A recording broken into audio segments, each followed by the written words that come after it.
अब हम हैं होली स्पिरिट पार्ट 2 लेसन 2 में। सामान्य रूप में हम बस उसे आगे देखेंगे जो हमने पिछले पाठ में इसके बारे में देखा था। ये बाइबल के सत्य हैं जो आपको पवित्र आत्मा पाने में मदद करेंगे या दूसरों को मदद करने में मदद करेंगे। और इसलिए जो कोर्स है बस इसी तरह से बनाया गया कि केवल ये आप ही के लिए नहीं लेकिन साथ में इस योग्य बनाए कि आप दूसरे लोगों की सेवा कर सके। इसलिए हम इस वचन से शुरू करते हैं जिससे हमने पिछली बार आखिरी में देखा था, लूका अध्याय 11 से। चलिए इसे फिर से पढ़ते हैं। शुरू करते हैं वचन 9 से। यीशु यहां पर कह रहा है कि मैं तुमसे कहता हूं कि मांगो तो तुम्हें दिया जाएगा, ढूंढो तो पाओगे, और खटखटाओ तो तुम्हारे लिए खोला जाएगा। क्योंकि जो मांगता उसे मिलता है, जो ढूंढता है उसे पाता है, और जो खटखटाता है उसके लिए खोला जाता है। यदि तुम में से किसी का पुत्र तुम्हें रोटी मांगे तो क्या पिता उसे पत्थर देगा? और यदि वो मछली मांगे तो मछली के बजाय क्या उसे सांप देगा? या अंडा मांगे तो क्या वो उसे बिच्छू देगा? यदि तुम बुरे होकर अपने बच्चों को अच्छी चीजें देना जानते हो तो तुम्हारा स्वर्गीय पिता जो उसे पवित्र आत्मा मांगते हैं उन्हें वो क्यों कर न देगा। और फिर से मैं एक बार इस पर जोर देना चाहता हूं, क्यों कर न देगा। बस इसका मतलब यह है कि प्रभु बस इच्छा रखता है, देना चाहता है कि आप इसे प्राप्त कर ले। चलिए इसे हम यहां पर विभाजित करके आगे देखते हैं। इसके लिए साधारण संदर्भ देखें। शुरू में हमने इसे देखे, लेकिन ध्यान दें अब यहां पर पवित्र आत्मा के बारे में यीशु जो सिखा रहा है, ध्यान दे यीशु यहां पर उसके बारे में वचन 13 में किस तरह से बताता है। यह बहुत ही महत्वपूर्ण है। तो चलिए इसे हम फिर से पढ़ते हैं और इसको हम गौर से देखते हैं। यदि तुम बुरे होकर अपने बच्चों को अच्छी भेंट देना जानते हो तो तुम्हारा स्वर्गीय पिता इससे बढ़कर क्यों न देगा उन्हें जो पवित्र आत्मा मांगते हैं। यह हमारे स्वर्गीय पिता किससे कह रहा है? नया जन्म पाए हुए विश्वासी से। और इसलिए देखिए, और अगर ये केवल आपके नए जन्म के समय हो जाता तो फिर यीशु को यहां पर कहने की जरूरत नहीं थी। और इसलिए तो आपके नए जन्म पाने के समय में नहीं हुआ। इसलिए हम यहां पर इसे देखेंगे। यहां इस पाठ में और बहुत से वचन हम देखने वाले हैं और अभी समय चर्चा कर रहे हैं वो है पवित्र आत्मा पाने के बहुत से तरीके। और सबसे पहले आपको इस बात को स्थापित करना है। और अक्सर क्या होता है, लोग इसे नहीं करते हैं, लेकिन बात तो यह है कि आपको ये निश्चित करना है, नंबर 1 कि आप नया जन्म पाए विश्वासी हैं, और नंबर 2 जिन लोगों की आप सेवा कर रहे हैं इस बात के बारे में निश्चित कर ले कि उन्होंने भी नया जन्म प्राप्त कर लिया है, क्योंकि ये नया जन्म पाए विश्वासी के लिए है। और ये एक कारण तो ये है कि मैं इस खास मुद्दे पर बहुत ज्यादा जोर देता हूं, इसीलिए कि एक बार की बात है, मैं होली स्पिरिट कॉन्फ्रेंस कर रहा था उस समय बहुत साल पहले एक और सेवक के साथ में। मैं बैप्टिस्ट पृष्ठभूमि से हूं और वो नाजरीन पृष्ठभूमि से हैं, और हम मिलकर एक साथ में कर रहे थे वहां पर पवित्र आत्मा की सेवकाई के बारे में कॉन्फ्रेंस। और जबकि वो एक सेशन कर रहे थे उस समय पवित्र आत्मा सच में मेरे बेटे के साथ में व्यवहार करने लगा, जो कि शायद 10 या 11 साल का था। और वो वहां पर सामने गया, वो तो यीशु को स्वीकार करने के लिए सामने गया, लेकिन और सेवक तो पवित्र आत्मा के बहाव में इतना बह रहे थे कि वो उन्हें पवित्र आत्मा का बपतिस्मा देना चाहते थे। और इसने मेरे बेटे के जीवन में बहुत सी निराशा लाई, क्योंकि वो तो उद्धार पाने के लिए आगे गया था, लेकिन यह आदमी तो उसे पवित्र आत्मा से भरवाने की कोशिश कर रहा था। और मैं इसी कारण आपको बता रहा हूं कि हम केवल अनुमान न लगाएं। इसलिए जब भी कोई प्रार्थना करवाने के लिए आता है तो सबसे पहले शुरू करें स्क्वायर 1 से, और ये तो स्थापित करना है कि क्या आपने नया जन्म पाया है, जानते हैं। और यहीं पर ये शुरू होता है नया जन्म पाने का जो अनुभव है। और देखिए, ये तो कोई बुरा सवाल नहीं जब आप लोगों से कहते हैं कि आप चंगाई पाना चाहते हैं, क्योंकि देखिए आप निश्चित करना चाहते हैं कि हर एक व्यक्ति ने नया जन्म पाया है। और मैं जानता हूं आप सोच रहे हैं कि मैं इस बात पर बहुत ज्यादा जोर दे रहा हूं, बस मुझे इस बात की चिंता है क्योंकि इस संसार में आज बहुत कुछ हो रहा है। लोग अनुमान लगाते हैं कि वो विश्वासी हैं, जबकि सच में वो विश्वासी नहीं है। इसलिए शायद वो अच्छे लोग हो, अच्छे नैतिक लोग हो, कलीसिया में जाने वाले लोग हो, लेकिन इससे कोई फर्क नहीं पड़ता है। बस आप गौर करें और निश्चित कर ले कि उनका नया जन्म हुआ है। और जैसे मैंने कहा, यदि कोई मुझसे पूछा है कि आपने नया जन्म पाया, मुझे दुख नहीं होता, मैं तो अच्छे से खुशी से गवाही देता हूं कि पाया हूं। और यदि कोई इससे ठोकर खाता है तो मेरा सवाल यही होगा, क्या उन्होंने नया जन्म पाया है क्या? लेकिन जब आप दूसरे लोगों की सेवकाई करते हैं कि वो पवित्र आत्मा प्राप्त करे, तो निश्चय आपको यह स्थापित करना होगा कि क्या वो परमेश्वर की संतान है। लूका अध्याय 11 में देखिए, यदि तुम बुरे होकर अपने बच्चों को अच्छी चीजें देना चाहते हो तो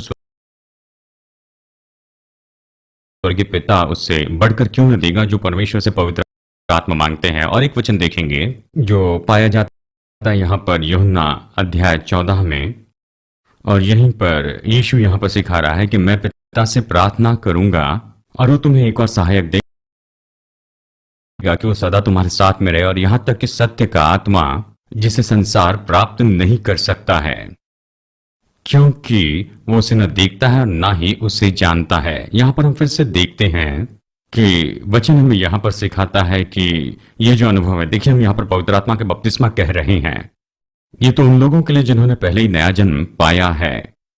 और ये है स्क्वायर वन। यहीं पर आप शुरू करते हैं, आप ढूंढते हैं, जान लेते हैं, और अगर नहीं पाए हैं तो निश्चय ये अच्छा मौका है कि आप उन्हें नया जन्म पाने के लिए लेकर आए। यानी नंबर 1 तो ये है कि वो नया जन्म पाए हुए विश्वासी हो, और फिर नंबर 2, इसके बारे में हमने पहले ही चर्चा की है, चलिए इस समय हम इसे अच्छे से देखते हैं। हमें जानना होगा कि वचन इसके बारे में क्या कहता है। फिर से एक बार, विश्वास सुनने से आता है और मसीह के वचन सुनने से आता है, इसलिए आपको लोगों के लिए मुख्य काम करना ही है और उनके लिए स्थापित करना है कि निश्चय ही ये तो बाइबल का अनुभव है। और फिर जैसे मैंने आपको अपनी गवाही में बताया था कि मैंने बस शुरू किया था कि मुझे बिना किसी ट्रेनिंग के वहां पर पास्टर करके नियुक्त कर दिया गया। बस मुझे एक ही बात आती थी कि संदेश तैयार करने के लिए मुझे बस बाइबल पढ़नी और प्रार्थना करनी है, और मुझे ज्यादा पता नहीं था कि कैसे तैयारी करते हैं। और जैसे मैं इसे कर रहा था, मैं निश्चय ऐसे वचनों को देखते रहा कि ये पवित्र आत्मा के बारे में कह रहा है, पवित्र आत्मा में बपतिस्मा और अन्य भाषा में बोलते जाना। और फिर मैंने इन बातों को जानना शुरू किया, और जैसे मैंने इन्हें जानना शुरू किया और निश्चय इसके कारण विश्वास मेरे अंदर उभर कर आया, और आखिर में मैंने इस अनुभव को पाया। लेकिन जो अनुभव मैंने आपको बताया था हमारी पड़ोसी बहन का, उसने तो पवित्र आत्मा के बपतिस्मे के कारण उत्साह पाया, और जब हमने पूछा वचन में कहा है, तो उसने कहा मुझे पता नहीं, लेकिन ये बहुत अद्भुत है। हाँ, निश्चय ये तो अद्भुत ही है, लेकिन ये अच्छा होता कि यदि वो वचन से इस बात को स्थापित करती थी। तो मैं चाहता हूं कि आप इसे देखें, और मैंने सूची बनाई, पूरी तो नहीं बनाई। और यदि उस व्यक्ति के साथ आप बैठ जाएं और आप कहें कि चलिए हम बाइबल खोलते हैं, दूसरे शब्दों में बहुत से ऐसे लोग हैं जो अलग अलग पृष्ठभूमि से आते हैं, जो पूरे सचेत नहीं होते हैं पवित्र आत्मा के बपतिस्मे के बारे में, और इसलिए वो निश्चित नहीं होते कि उन्हें यह अनुभव पाना है या नहीं। और इसे आप इस तरह से हल कर सकते हैं कि आप उनके साथ में बैठ जाइए और कहिए चलिए कुछ वचन पढ़ते हैं, और बस यहीं से आप शुरू करें। मत्ती अध्याय 3, ये तो एक अच्छा वचन है। और वचन 11, यूहन्ना बपतिस्मा देने वाला यहाँ पर कहता है, मैं तो तुम्हें पश्चाताप के लिए पानी का बपतिस्मा देता हूं, लेकिन जो मेरे बाद आएगा वो तो मुझसे सामर्थी है, जिसके जूते के बांध खोलने के मैं योग्य नहीं हूं, वो तुम्हें पवित्र आत्मा और आग से बपतिस्मा देगा। अब ये तो बहुत ही स्पष्ट है। और फिर वो कहते हैं जी हाँ सच है। तो फिर चलिए मरकुस में चलते हैं, चलिए 2 या 3 गवाहों के द्वारा इसे स्थापित करते हैं। तो फिर हम मरकुस में चलते हैं अध्याय 1 वचन 8 में, मैं तो तुम्हें पानी से बपतिस्मा देता हूं, लेकिन वो यीशु के बारे में कहता है वो तुम्हें पवित्र आत्मा से बपतिस्मा देगा। यानी यहां हम क्या कर रहे हैं, हम लोगों को उनकी ही आंखों से देखने दे रहे हैं कि ये तो आत्मिक अनुभव है जो यीशु लेकर आने वाला है, वहां वो विश्वासियों के लिए लेकर आएगा। और देखिए ये तो इसमें जुड़ा नहीं है। नया जन्म पाने के बारे में वो यहां पर यूहन्ना अध्याय 3 और निकोदेमुस के बारे में यहां पर वो बताता है, लेकिन यहां पर वो उस अनुभव के बारे में बताता है जो कि यीशु के उठाए जाने के बाद में हुआ। तो वो तो मत्ती में है और यहां पर ये मरकुस में है, और ये कहते हैं कि ये तो लूका में भी है। चलिए देखते हैं क्या ये सच में है। लूका अध्याय 3, चलिए देखते हैं क्या यहां पर भी पाया जाता है। वचन 16, यूहन्ना ने उन्हें उत्तर देते हुए कहा कि मैं तो तुम्हें पानी से बपतिस्मा देता हूं, लेकिन जो बाद में आएगा वो सामर्थी है, मैं उसके जूते के बंधन खोलने योग्य नहीं हूं, वो तो तुम्हें पवित्र आत्मा और आग से बपतिस्मा देगा। अब जानते हैं, हमने कोशिश की है कि इसे साफ कर अच्छे कपड़े पहनाएं, सामाजिक रूप में स्वीकार करने वाले बनाए। लेकिन ये तो बहुत ही अद्भुत है, बाइबल इसके बारे में कुछ नहीं कहती, बस कहती है वो तुम्हें पवित्र आत्मा से बपतिस्मा देगा। दूसरे शब्दों में देखिए, ये तो बस मैंने सोचता कि ये गलत है। हम तो यही चाहते हैं कि हाँ, क्या आप पवित्र आत्मा से भरना नहीं चाहते हैं? अब ये तो बहुत ही अच्छी बात है, लेकिन बाइबल तो बहुत ही स्पष्ट है, यीशु आपको पवित्र आत्मा का बपतिस्मा देना चाहता है। अब हमें इसके बारे में खेद करने की जरूरत नहीं, हमने इसे मत्ती में देखा है, मरकुस में देखा, लूका में देखा है। क्या संभव है कि ये यूहन्ना में भी हो? चलिए देखते क्या ये यूहन्ना में है। तो यहां यूहन्ना के सुसमाचार में अध्याय 1 और चलिए हम देखते हैं वचन नंबर 35। और देखिए यहां पर, मैं इसे नहीं जानता, लेकिन जिसने मुझे बपतिस्मा देने के लिए कहा है उसने मुझसे यही तो कहा है कि जिस पर तुम पवित्र आत्मा को उतरते हुए और रहते हुए देखो, ये तो वही है जो तुम्हें पवित्र आत्मा से बपतिस्मा देगा। यानी फिर से यहां पर चारों सुसमाचार इस बात की गवाही देते हैं, इस सच्चाई के लिए कि निश्चय यीशु मसीह पवित्र आत्मा के बपतिस्मे का अनुभव लेकर आएगा। ये तो निश्चय उस समय तक नहीं हुआ था, और ये तब तक नहीं हुआ था जब तक कि यीशु महिमा में नहीं हुआ। लेकिन ये भविष्यवाणी की गई थी कि जब यीशु पृथ्वी की सेवकाई पूरी करेगा, वही तो है जो आपको पवित्र आत्मा से बपतिस्मा देने वाला है। तो इसलिए यहां पर ये शब्द फिर से आया है, पवित्र आत्मा से बपतिस्मा। और फिर लूका के अंतिम कुछ अध्याय में हम इसके बारे में पढ़ते हैं, लूका अध्याय 24 में। और हम क्या कर रहे हैं, यहां पर एक आत्मिक ढांचा बना रहे हैं इस अनुभव के लिए। लूका अध्याय 24 और देखिए वचन 49। और वचन कहता है कि देखो, मैंने अपने पिता की प्रतिज्ञा को तुम पर भेजा है, लेकिन जब तक तुम ऊपर से न सामर्थ पाओ तब तक तुम यरूशलेम में ही रुके रहना। ठीक है, और फिर आप इसे जोड़ते हैं प्रेरित अध्याय 1 से, जहां ये लूका में कहा गया है। खैर, लूका ही दोनों का लेखक है, यानी लूका रचित सुसमाचार और प्रेरितों का। और आप इसे यहां पर जोड़ते हैं 49 वचन, देखो मैंने अपने पिता की प्रतिज्ञा तुम पर खोली है, लेकिन तुम यरूशलेम में ही बने रहना जब तक तुम सामर्थ्य न पाओ। प्रेरित अध्याय 1 वचन 4, यीशु ने कहा, पिता की उस प्रतिज्ञा के लिए तुम राह देखते रहना जिसके बारे में मुझसे सुना। यूहन्ना ने पानी से बपतिस्मा दिया, लेकिन तुम पवित्र आत्मा से बपतिस्मा पाओगे बस कुछ ही दिनों में, और तुम सामर्थ पाओगे। वचन 8, जब पवित्र आत्मा तुम पर आएगा और तुम मेरे गवाह होगे यरूशलेम और यहूदिया और पृथ्वी की छोर तक। तो फिर यानी हम इसमें से होकर जा रहे हैं। और देखिए यहां हम क्या कर रहे थे, और मैं आपको सलाह देता हूं कि यदि आप दूसरे लोगों की सेवकाई करते हैं तो निश्चय वो खुद इसे पढ़ लें। हाँ, ये तो अच्छी बात है कि आप उन्हें पढ़कर सुनाते हैं, लेकिन ये तो सच में बहुत ही अद्भुत होगा कि वो खुद इससे पढ़ लेते हैं। बाइबल पढ़ना आपके लिए क्या करता है, ये तो बहुत अद्भुत है।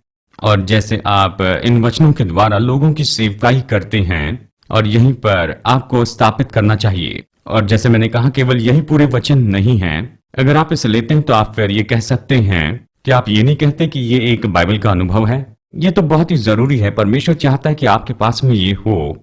ये ऐसा है जो यीशु आपको देने वाला है। और फिर उन्हें निश्चय आप इस बात के बारे में बताइए, जानते हैं वो आपको बुरा कुछ नहीं देगा। और फिर लूका 11 का आप उपयोग करें कि आप कहें, जानते हैं वो चाहता है कि आपके पास ये हो, और ये एक अच्छी चीज है क्योंकि वो आपको कुछ बुरा नहीं देगा। अब यहां एक और कारण है कि बहुत से लोगों को पवित्र आत्मा का बपतिस्मा पाने के लिए यही तो मुश्किल होती है, क्योंकि वो विश्वास नहीं करते कि वो योग्य हैं। कितनी तो भी बार, खैर आप खुद इसके गवाह हैं, और मैंने भी कई बार इसे यहां पर देखा है हमारे Pentecostal, full gospel, charismatic, word of faith, चाहे जो भी चर्च जहां से भी हम आते हैं, ये देखिए पूरी तरह से आधारित होते हैं कि क्या आपने अपने पापों का अंगीकार किया है या नहीं।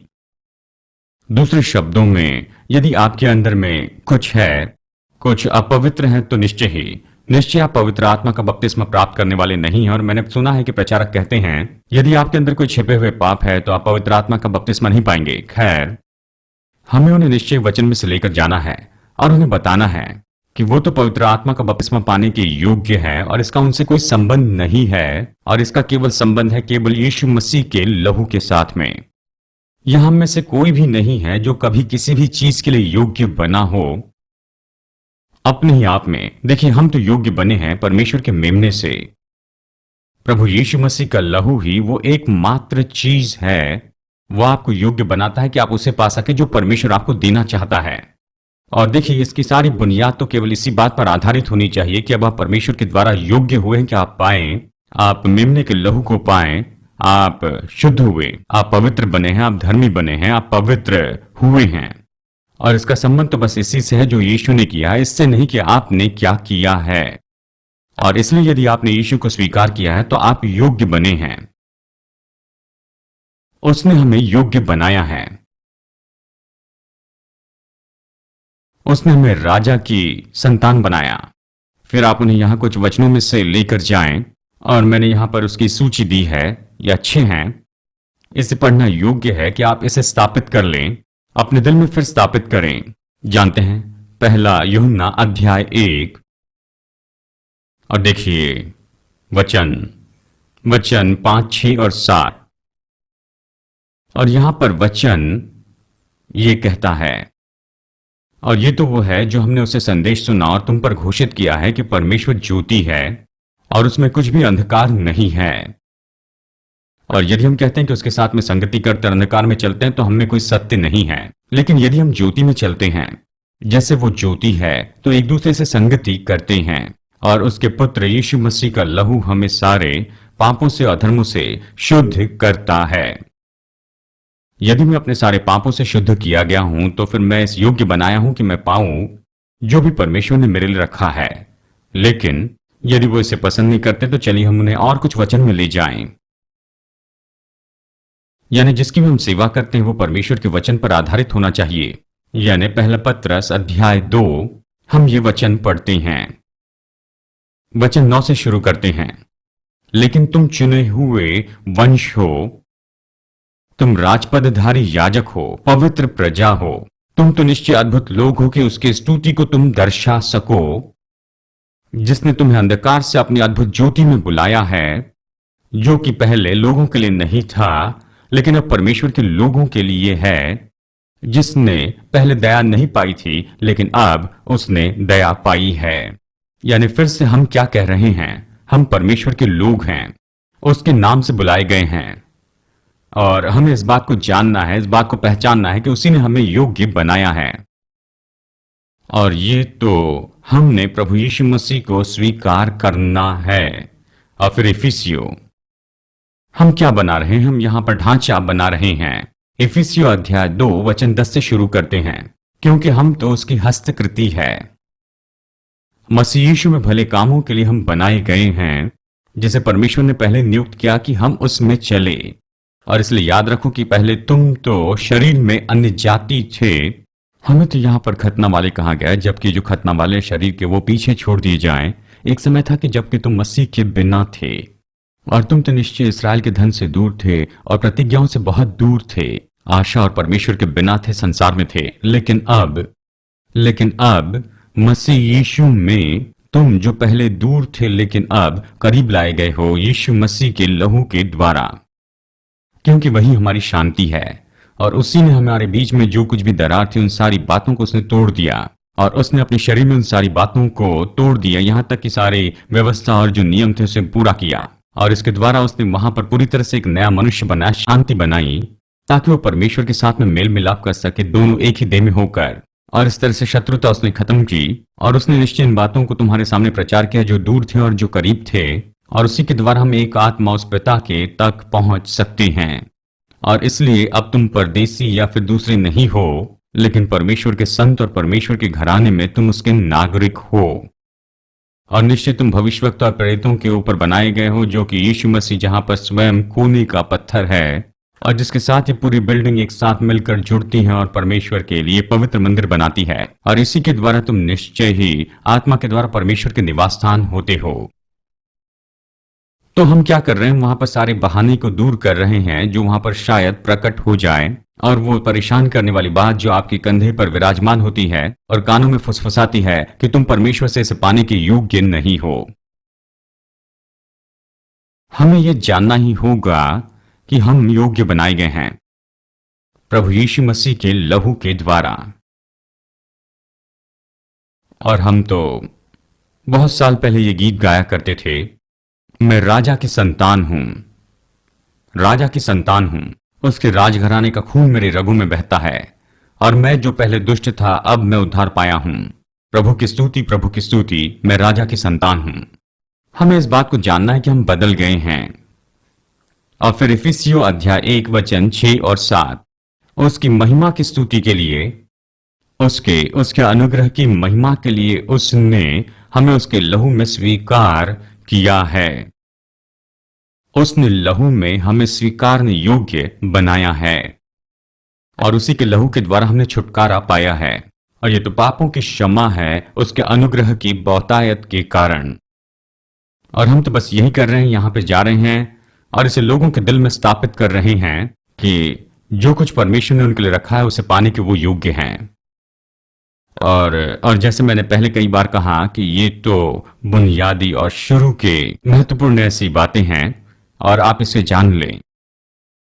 शायद आपने न देखा, लेकिन हमने कई बार देखा कि ये कैसे लोगों को आजाद करते जाता है, उनके डर से और उनके खुद पर दोष लगाने से, और उन्हें उस जगह पर रखता है कि परमेश्वर ने उनके लिए जो रखा उसे प्राप्त करें। जानते हैं, आप वचन को पढ़िए और ये मानो ऐसे दिखता है कि उन्होंने बस कहीं से इस वचन को सुना, उन्होंने उद्धार पाया, पवित्र आत्मा से बपतिस्मा पा लिया। मैं विश्वास करता हूं प्रभु यही तो चाहता था। लेकिन वो लोग तो देखिए, हमारे ऊपर जो डॉक्ट्रिन का कचरा डाला गया था वो उनके ऊपर में नहीं था, उन्हें अविश्वासी होने के लिए सिखाया नहीं गया था, और इसलिए जो कुछ दिया गया है उन्होंने बड़ी इच्छा से इसे स्वीकार कर लिया। और अब हमारे पास में थियोलॉजिकल बहस है कि हम यहां पर क्यों आए हैं, और इसलिए हमें वापस उन सारी बातों में जाना है और जो गलत सत्य सीखे उससे खत्म करना है, और परमेश्वर के वचन के सत्य को अपने दिल में स्थापित करना है। यानी देखिए, बाहर तो ऐसे सैकड़ों और हजारों लोग हैं जिन्होंने ये सत्य अब तक नहीं सुने हैं, और वो अभी भी धार्मिक विचारों से बंधे हुए हैं, और कुछ थियोलॉजियन जो लोग हैं वो बुद्धिमत्ता दिखाना चाहते हैं। और यही तो कारण है कि ये महत्वपूर्ण है कि हम इन बातों को ले लें और उन्हें परमेश्वर का वचन देते चले जाएं, जितना भी समय लगता है उससे लेते जाएं कि उन्हें सहमत कर ले। और हम यहां पर इन हर एक वचनों को पढ़ते जाते हैं। 2 कुरिन्थियों अध्याय 5 वचन 17 वचन 21, और ये कहता है कि यदि इसीलिए जो कोई भी स्त्री पुरुष जो भी मसीह यीशु में है वो नई सृष्टि है, पुरानी बातें बीत गई, देखो सब कुछ नया हो गया है। और वचन 21 कहता है, जो पाप से अज्ञात था वो हमारे लिए पाप बना, ताकि हम परमेश्वर की धार्मिकता हो जाए उसमें, यानी मसीह में। यानी एक बार फिर यहां पर हम क्या कर रहे हैं, लोगों के दिल में ये स्थापित करते जाते हैं वो इसे पाने की योग्य है, खुद के कारण नहीं लेकिन बस यीशु के कारण ही। और आप जानते, ये तो केवल ये नहीं कि हम जो कुछ भी परमेश्वर से प्राप्त करते हैं, केवल पवित्र आत्मा का बपतिस्मा ही नहीं, लेकिन चंगाई, संपन्नता, हर एक बात जो कि वहां पर जुड़ी है परमेश्वर के छुटकारे की योजना में। हमें इसे जानना है कि हमने इसे पा लिया है, इसलिए नहीं कि हमने कुछ किया है, लेकिन ये बस यीशु ने कर दिया है। और ये तो बहुत ही महत्वपूर्ण है। ये एक ऐसा सत्य है जो मैं बहुत सी जगह पर बताता हूं। देखिए, यहां पर ये अपने आप में इस तरह कहता है 2 पत्रस में और प्रकाशित वाक्य में, प्रकाशित वाक्य 1, 5 और 6 में ये यहां पर कहता है कि हमें राजा और याजक बनाया गया है हमारे परमेश्वर में। और खैर, हाँ, एंड्रयू हर स्कूल के शुरू में एक कहानी बताते थे, और मुझे पता नहीं कि क्या उन्होंने आपको ये कहानी बताई है या नहीं। जब हमने 1994 में पहले स्कूल शुरू की, वहां पर बस कुछ लोग आए थे और हमने पहले कुछ दिनों में शुरू किया, और विद्यार्थी जो है वो आगे बढ़कर एंड्रयू से बातें कर रहे थे, कहा कि हम आपको क्या पुकारें। और तब एंड्रयू ने कहा, हाँ ठीक है, एंड्रयू ही ठीक रहेगा। और फिर वो मेरे पास आया, मैंने कहा मुझे किंग वेंडोल कहना, और मैंने इसे आधारित रखा प्रकाशित वाक्य अध्याय 1 पर वचन 5 और 6 कि मैं परमेश्वर के लिए राजा याजक हो गया हूं, तो आप मुझे बस राजा कहिए। खैर, उन्होंने इसे बड़ी बात बना ली, और जब भी पहले स्कूल में मेरी क्लास होती तो मुझे किंग क्राउन कहा जाता था। लेकिन बात तो यह है कि कई बार हम अपने आप को वैसे नहीं देखते जैसे परमेश्वर देखता है, और हम अपने आप को योग्य ऐसे नहीं देखते। और इसका सामना कैसे करें? हम वचन में जाए और देखिए वहां पर जो वचन है वही हमें बताए कि हम कौन हैं और उस पर आप मनन करना शुरू कर दे। और इसलिए ये तो बहुत ही प्रभावी है जब आप किसी व्यक्ति की सेवकाई करते हैं कि वो पवित्र आत्मा को स्वीकार करे और उसके साथ में वो इसे पाते हैं जो यीशु ने किया उसके आधार पर, उस पर नहीं जो उन्होंने किया। और मैं सोचता हूं कि ये तीसरी या चौथी बात है जो हम इस लेसन में यहां पर देख रहे हैं, वो ये जानना है कि विश्वासी के रूप में जब आप प्राप्त करते हैं पवित्र आत्मा का बपतिस्मा, तो ये तो आपके अंदर से उभर कर आएगा। और लोगों को ये इस बारे में सेवकाई करना बहुत महत्वपूर्ण है। और देखिए, आप चकित हो जाएंगे जब पाएंगे कि लोग इसे पाने वाले हैं। वो सोचते हैं खैर ये तो कहां से आएगा और ये जो है ये सब कैसे होगा, ये कहां से आने वाला है। अब मैं यहां इस पॉइंट में कुछ जोड़ना चाहता हूं, आप इस फुटनोट को लिख लें। पवित्र आत्मा सर्वव्यापी है, इसका मतलब है एक ही समय वो हर जगह पर रह सकता है और हमें इसके बारे में खुश होना चाहिए, क्योंकि यदि ऐसा नहीं होता तो फिर मैं यहां पर अकेला आपको सिखाते रहता।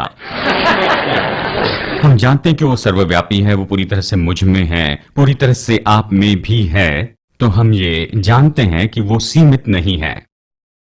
लेकिन लोगों की सेवकाई करते समय हमें ये समझ रखना बहुत जरूरी है, जबकि वचन में इस तरह से बताया गया है कि पवित्र आत्मा उन पर उतर आए। ये तो बस प्रकटीकरण है कि आप कैसे पवित्र आत्मा को महसूस करते हैं। और ये ऐसी बात नहीं कि वो स्वर्ग से नीचे उतरता है, आप पर आता है, वो तो पहले से आप में रहता है। क्या आप मेरी बात समझ रहे हैं? लेकिन देखिए, हमें यहां पर केवल इन्हीं बातों को ऐसे पकड़े नहीं रहना है, क्योंकि यहां पर बाइबल के लेखक आपको बस यही बताने की कोशिश कर रहे हैं। वो आपको यहां पर आत्मिक सत्य बताने की कोशिश कर रहे हैं और इसके लिए मनुष्य की विचार शक्ति का उपयोग करते हैं। और आप जानते हैं, हमेशा हम में कमी होती है। यानी जब इस शब्द का उपयोग करते हैं कि पवित्र आत्मा हम पर उतर आया, ये ऐसी बात नहीं कि बस वो स्वर्ग से निकला और उसके बाद में हम पर उतर आया और वो सीधा नीचे फर्श पर गया। नहीं, ये तो केवल शब्द बताने का तरीका है। ये तो इस अनुभव को बताना है जो आप पवित्र आत्मा में प्राप्त करते हैं। लेकिन यदि हम वचन के विवरण को देखें तो हम इस बात को जानते हैं, नया जन्म पाए विश्वासी के रूप में वो पहले ही हम में है। तो फिर वो क्या करेगा? वो निश्चय आप में से उभर कर बहते चले जाएगा। और यूहन्ना अध्याय 7 में यीशु ने तो बस यही तो कहा है कि तुम्हारे अंदर में से जीवन के जल की नदियां बह निकलेंगी। उसने यह आत्मा के बारे में कहा था। यानी यहां पर कोई भी इसे गलत नहीं समझता है। जब उसने वहां पर बताया था कि तुम में से जीवन के जल की नदियां बहेगी, वो कह रहा है कि पवित्र आत्मा तुम में से बहते चले जाएगा। ये उमड़ना है, ये बाहर जाना है। और ये तो पवित्र आत्मा में बपतिस्मा है। और यूहन्ना अध्याय 20 में हम देखते हैं, और ये तो यहां पर थोड़ी बहुत सी जानकारी है जिसके बारे में हम कह रहे हैं। यूहन्ना अध्याय 20 में, और यह वचन 22 में,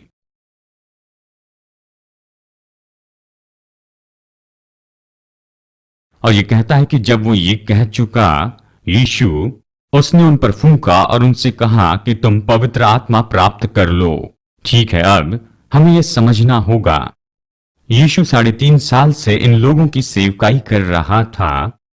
वो उन्हें पवित्र आत्मा की सेवकाई सिखा रहा था। वो उन्हें सिखा रहा था कि जब वो क्रूस पर जाएगा उस समय क्या होगा। एक बार जो वो मर जाए, वो गाढ़ा जाए, फिर से जी उठे और उठाया जाए। वो उन्हें इन शिक्षाओं में से लेकर जाता है और उन्हें वहां ऐसी जगह पर पहुंचाता है जहां वो जानते हैं कि हमें नया जन्म पाना ही होगा। लेकिन जब तक कि वो छुटकारे की योजना को पूरी नहीं कर लेते, वो क्रूस पर नहीं मर जाता और उतनी यातनाएं नहीं सहता और फिर से जी उठता और स्वर्ग में ऊंचा उठाया जाता और अपना लहू स्वर्ग के दयासन के ऊपर रखता है, वो नए जन्म का अनुभव बिल्कुल नहीं कर सकते। यानी उसने ये सब कुछ पूरा किया और उसके पुनरुत्थान के बाद में वो उनके सामने में प्रकट होता है और वो उस कमरे में आता है जहां पर वो सब इकट्ठे थे और कहता है तुम्हें शांति मिले, जैसे मेरे पिता ने मुझे भेजा मैं तुम्हें भेजता हूं, तुम पवित्र आत्मा प्राप्त करो। और यही तो वो बात है जहां मैं व्यक्तिगत रूप में विश्वास करता हूं, और ये तो मेरा व्यक्तिगत विश्वास है कि यहीं पर उन्होंने नया जन्म पाया था। अब ये लोग जो यहां पर नया जन्म पाए थे, इन लोगों को वो कहता है कि वो यरूशलेम में ही रुके रहें जब तक कि वो ऊपर से सामर्थ प्राप्त न कर लें। यानी अब वो यहां पर ये कह रहा है कि वो तो नया जन्म पाए थे, उनमें पवित्र आत्मा है, लेकिन पेंतिकुस्त के दिन उन्होंने पवित्र आत्मा के साथ में एक और अनुभव पाया था, और उनमें से एक है, देखिए यहाँ पर यूहन्ना अध्याय 4 से हमने एक उदाहरण को देखा था कि सामरी स्त्री जो वहां पर कुएं के पास में आई थी, जहां उसने कहा यदि तू ये जल पिए तो तू अनंत जीवन पाएगी। और हमने ये भी कहा था कि जब आप नया जन्म पाते हैं तो पवित्र आत्मा आपके अंदर में मानो एक कुएं के जैसे होता है, जो आपके अंदर उमड़ते रहता है और आपको वो जीवन देता है। यही नया जन्म है। लेकिन जब आप बपतिस्मा पाते हैं तो ये कुआं जो है वो नदी बन जाता है और वो आप में से बहता है ताकि दूसरों को जीवन दे सके। और हमें यही तो समझना है कि ये अभी भी पवित्र आत्मा आपके अंदर में है, लेकिन अभी आप उससे बाहर बहने दे रहे हैं। लेकिन ये तो नया जन्म पाने के पहले सब कुछ आपके अंदर में ही था, जो आपको जीवन दे रहा था। इसके लिए प्रभु का धन्यवाद। कितने लोग जानते हैं कि हमें कुआं चाहिए, लेकिन साथ में नदी भी चाहिए। यानी यीशु यहां पर इसी की तो सेवकाई कर रहा था। हाँ, वो यही तो कह रहा था कि ये तो पवित्र आत्मा और ये तुम्हारे अंदर से निश्चय ही उभर कर आएगा। और देखिए यही तो बहुत से लोग नहीं समझते। और फिर जब आप उसकी सेवकाई करते हैं तो आप ये कहते हैं कि हाँ, क्या वो आएगा ऊपर स्पेस से, क्या कुछ मेरे सिर पर गिरने वाला है? हमें बस उन्हें सिखाते जाना है और उन्हें ये बताना है कि ये तो बस उनके भीतर से आने वाली बात है। और ये तो बस एक नया जन्म पाए हुए विश्वासी के रूप में पवित्र आत्मा आपके अंदर में उभरती जाएगी और वो उमड़कर बाहर निकलेगी। यही तो पवित्र आत्मा का बपतिस्मा है। फिर से एक बार चलिए मैं स्पष्ट कह दूं, हम यहां पर आत्मिक अनुभव को मनुष्य की भाषा में बताने की कोशिश कर रहे हैं और हमेशा ये कम ही होते जाता है। ये पूरी बात तो नहीं समझाएगा, लेकिन ये सबसे अच्छी कोशिश होगी। हम बाइबल के शब्दों में कोशिश करते हैं कि आप ये चित्र देख सकें। यानी यहां पर देखिए, जब आप नया जन्म पाते हैं तो वो आत्मा आपके अंदर में आता है और जीवन के जल की नदी हो जाता है, जो आपके अंदर में से उमड़ते हैं और वो आपको जीवन देता है। और फिर जब पवित्र आत्मा का बपतिस्मा आप पाते हैं, ये जो झरना है यहाँ पर नदी बन जाती है और ताकि दूसरे लोगों के जीवन के लिए ये आशीष दे।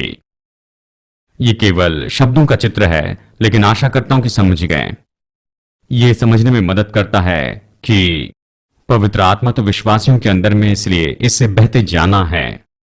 अब और दूसरी बात यह है कि जान ले कि अन्य भाषा तो आत्मा को खोलने का तरीका होता है। हम में से बहुत से के लिए देखिए, ये तो पहली बार है जबकि हम पहली बार आत्मिक क्षेत्र में प्रवेश किए हैं। और जब हम अन्य भाषा में बोलते हैं तो ये तो निश्चय वो समय होता है जहां पर वो पुराना मनुष्यत्व कुछ भी नहीं करता है।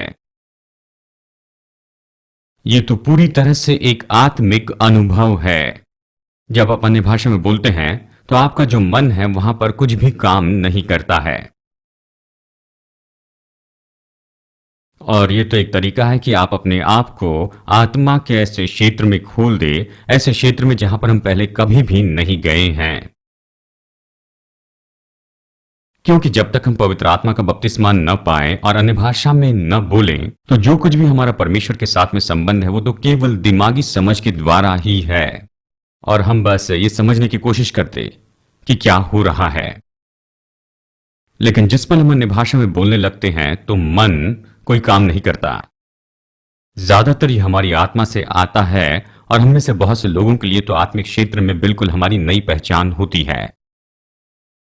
और अन्य भाषा, और देखिए ये तो पूरी तरह वचन में है। हमने आपको प्रेरित 2:4 में से बताया कि जब पवित्र आत्मा का बपतिस्मा जब यहां पर पहली बार हुआ था, ये तो 120 लोगों के साथ में हुआ। और ये कहता है वो सब अन्य अन्य भाषा में बोलने लगे जैसे आत्मा ने उच्चारण दिया। और फिर हम पढ़ते हैं कर्नेलियुस और उसका घराना, कि कैसे जब पतरस ने उन्हें वहां पर वचन बताया तो वो सब वहां पर उद्धार पाए और उन्होंने बपतिस्मा पाया, पवित्र आत्मा में बोलने लगे। और यह एक तरीका है जहां पर यहूदी लोग सहमत हुए कि परमेश्वर ने अपना आत्मा अन्य जाति पर भी यहां पर उंडेला है, क्योंकि उन्होंने उन्हें अन्य भाषा बोलते हुए सुना था। और फिर प्रेरित अध्याय 19 में हम देखते हैं कि चेले वहां पर इफिसुस में थे और पौलुस वहां पर आया, उन्हें इसके बारे में प्रचार किया और उन्होंने पवित्र आत्मा का बपतिस्मा पाया और वह अन्य भाषा में बोलने लगे। और जैसे हम वचन में से जाते हैं, हम ये देखते हैं यहां लगभग हर एक घटना में देखते हैं जब लोगों ने पवित्र आत्मा में बपतिस्मा पाया तो उन्होंने अन्य भाषा में बातें की। अब मुझे ये कहना होगा, क्योंकि कुछ डिनोमिनेशन इसमें गड़बड़ी में आ जाते हैं, अन्य भाषा में बोलना पवित्र आत्मा का बपतिस्मा नहीं है और पवित्र आत्मा का बपतिस्मा अन्य भाषा में बोलना नहीं है। लेकिन अन्य भाषा में बोलना तो एक तरीका है जिससे आप खोलते हैं उस पवित्र आत्मा को जो आपके अंदर में है। और वो क्या करता है, वो आपकी पहचान उस आत्मिक क्षेत्र में करवाता है और फिर आप वहां बातचीत करने लगते हैं, आप प्रत्युत्तर देने सीखते हैं आत्मिक क्षेत्र में। और इसकी जो पहचान है वो ये है कि आप अन्य भाषा में बोलते हैं। और ये तो बहुत ही अद्भुत है कि ये कितनी आजादी लेकर आता है। और हमने देखा ये जो बातें हैं ये तो बहुत ही अद्भुत है। इस क्लास में ये तो एक ऐसा अनुभव है, मैं सोचता हूं कि मसीह की देह में ये अनुभव पाना लोगों के लिए बहुत ही मुश्किल हो जाता है। मतलब अभी तो इन दिनों में ऐसे कलीसिया है जहां पर लोग अपने हाथ उठाकर स्तुति और आराधना करते हैं। ऐसी भी कलीसिया जो ये कहती हैं कि प्रभु चंगाई देता है। लेकिन मैं आपको बताऊं, आप सच में उत्साहित हो सकते हैं जब आप सच में अन्य भाषा में बोलते हैं। ये तो मानो ऐसा है कि बस वो उभर कर आते हैं और इसे बढ़ाते जाते हैं। और शायद आप चकित हो जाएंगे कि शैतान इसी एक अनुभव से इतना ज्यादा क्यों लड़ते जाता है। यह हमें बताना चाहिए कि यह सच में बहुत ही महत्वपूर्ण है। यह तो बहुत ही महत्वपूर्ण बात है। और यहां तक कि जो लोग कई बार, मतलब कुछ लोग वहां पर लाइन में से बाहर आकर कहते हैं कि ठीक है, मैं विश्वास करता हूं कि अन्य भाषा में बोलना तो एक वरदान है, लेकिन यह सबसे छोटा वरदान है। तो मैं नहीं सोचता कि सबसे छोटे वरदान के लिए शैतान इतना समय लड़ते जाएगा। मैं आपसे यह कह रहा हूं कि पवित्र आत्मा के अलौकिक क्षेत्र में प्रवेश करने के लिए महामार्ग है अन्य भाषा में बोलना। यही कारण है कि प्रेरित पौलुस कहता है, मैं प्रभु का धन्यवाद करता हूं कि मैं तुम सबसे ज्यादा अन्य भाषा बोलता हूं। जानते हैं आज की कलीसिया को उकसाने के लिए वो ये कह रहा है। वो अपने रथ पर से नीचे उतरता और अन्य भाषा में बोलते जाता है। वो कतार में चलते हुए अन्य भाषा में बोलता है, मंच पर आता है, अन्य भाषा में बोलते जाता है और सब लोग वहां पर निराश होते हैं। लेकिन जानते हैं वो अन्य भाषा में बोलने के महत्व को समझ गया था, क्योंकि ये तो आत्मिक उन्नति है। ये तो आत्मा के क्षेत्र में बिल्कुल नया हो गया है। और यही तो कारण जब हम आगे के पाठ देखेंगे कि कैसे अन्य भाषा में बोलने से दूसरे वरदानों को प्रकट होने के लिए यहां पर मार्ग खुल जाता है। मैं कह रहा हूं बुद्धि की बातें, ज्ञान की बातें, आत्मा की परख और चंगाई के वरदान और विश्वास, यहां पर ये 9 वरदान हैं आत्मा के, जिसे हम कैरिस्मेटिक गिफ्ट भी कहते हैं। लेकिन ये तो बस इसका परिचय है कि जब अन्य भाषा में बोलने के द्वारा हम पवित्र आत्मा को खोलते चले जाते हैं। जानते हैं दूसरी बात जो मुझे यहां पर जोड़नी है, जो मैंने यहां पर नोट्स में नहीं लिखे हैं, और ये महत्वपूर्ण है, आपको लोगों को बताना है कि वो एक ही समय में 2 भाषाएं नहीं बोल सकते हैं। ये अद्भुत बात है कि बहुत से लोगों की आप पवित्र आत्मा में सेवकाई करते हैं। वो कहते हैं प्रभु यीशु तेरी स्तुति, हालेलुया, प्रभु तेरी स्तुति स्तुति हो, और आप एक ही समय में अन्य भाषा में बोलते हुए हिंदी में बातें नहीं कर सकते। इसलिए आपको कहना है कि चुप हो जाइए। शायद इतनी कठोरता से मत कहिए, लेकिन उन्हें जरूर समझाइए। आपको उन्हें प्रोत्साहित करना है कि इंग्लिश में बातें करना बंद करें, या स्पेनिश, हिंदी, चाइनीज और जो भी उनकी स्थानिक भाषाओं से न बोलें। देखिए, यदि और कुछ आप कहते रहेंगे तो आप अन्य भाषा में नहीं बोल पाएंगे।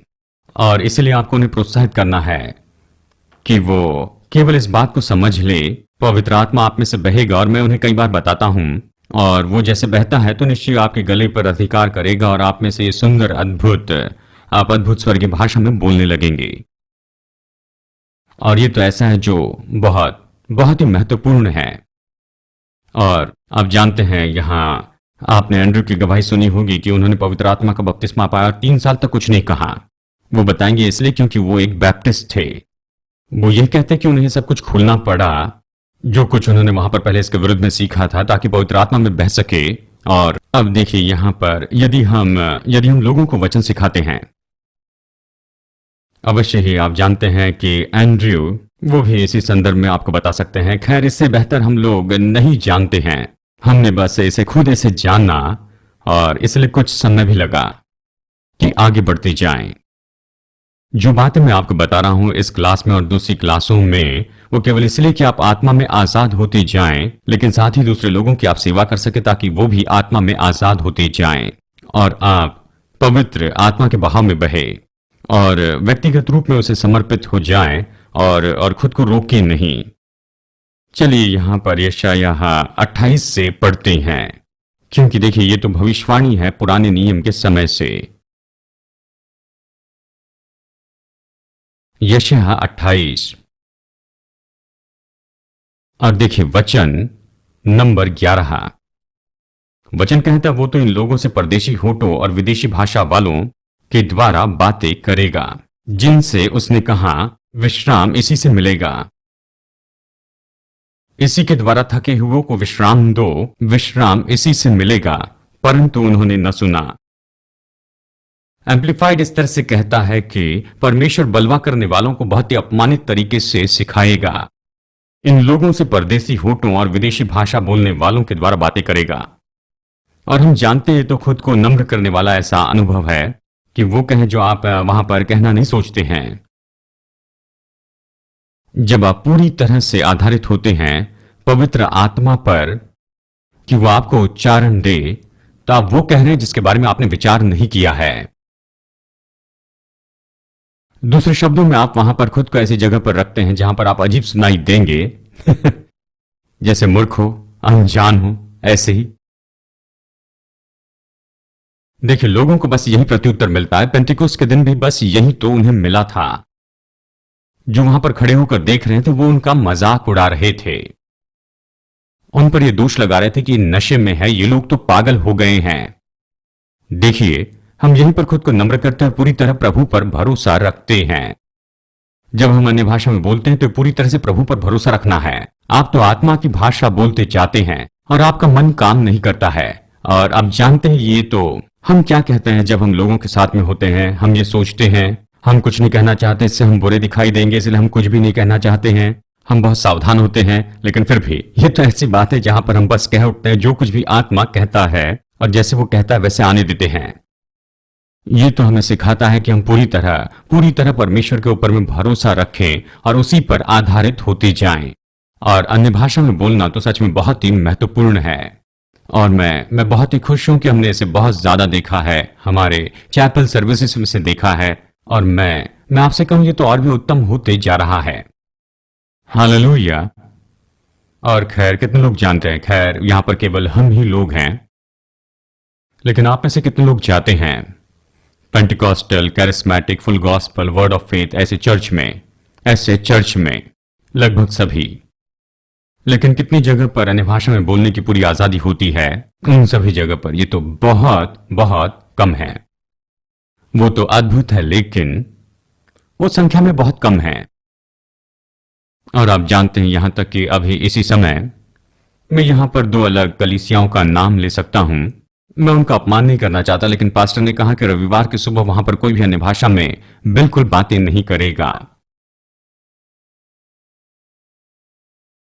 क्योंकि हो सकता है कि मेहमान आए हो और हम उन्हें दुखी नहीं करना चाहते हैं।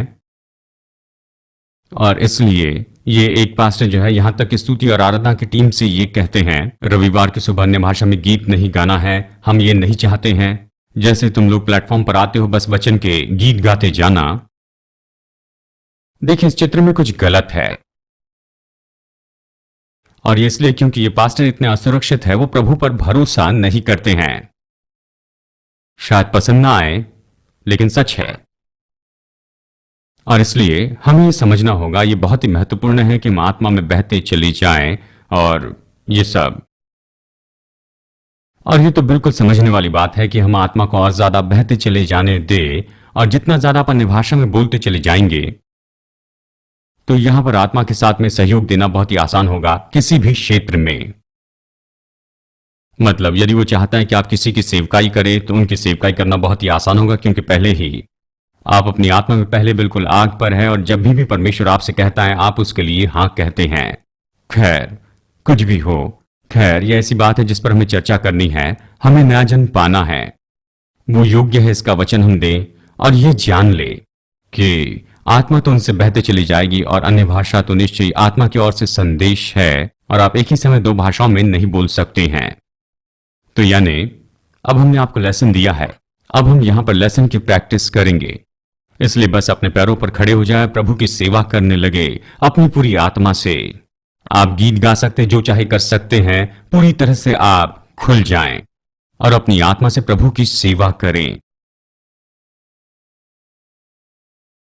यदि यदि आप चाहते हैं तो मैं जबरदस्ती नहीं करूंगा, यह आपके सामने एक मौका है। Hallelujah. Quiero você que la da mondere sotutu. Yambarre che te loro bosor bihikite. Loro basiki la monda da basi. Thank you, Jesus. Ora basola da bata. Loro che te la monda de sobrata che la monda de bosobri che te. Esta la bohose che la monda de ata. Hallelujah, hallelujah. Borra che te la monda de asodo. Isala borriki te la monda da bahasiki.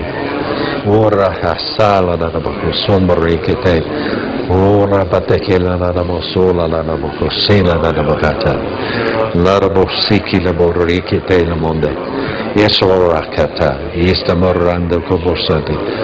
Ora teke la monda.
Che te la robo sobriata che le modo bosiki le monda da hasiki le bopo.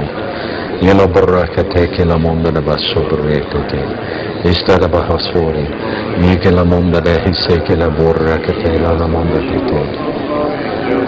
Borra bahasobriata che. Hallelujah.